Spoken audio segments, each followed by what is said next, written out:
cannot beat consistency.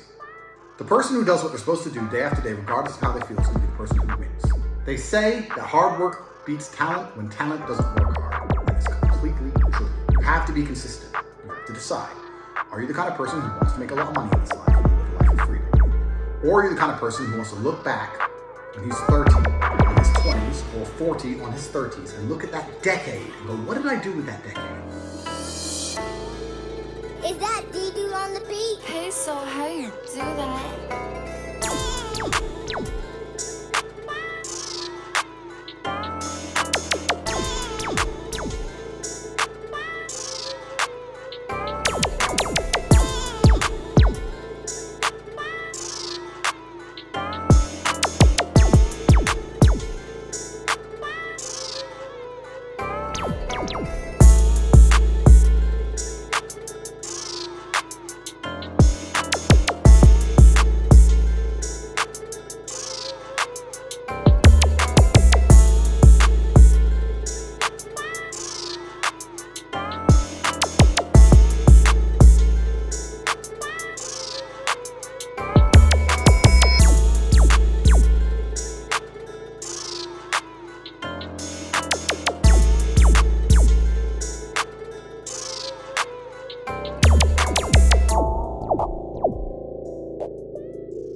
Is that D-Dude on the beat? Hey, so how you do that?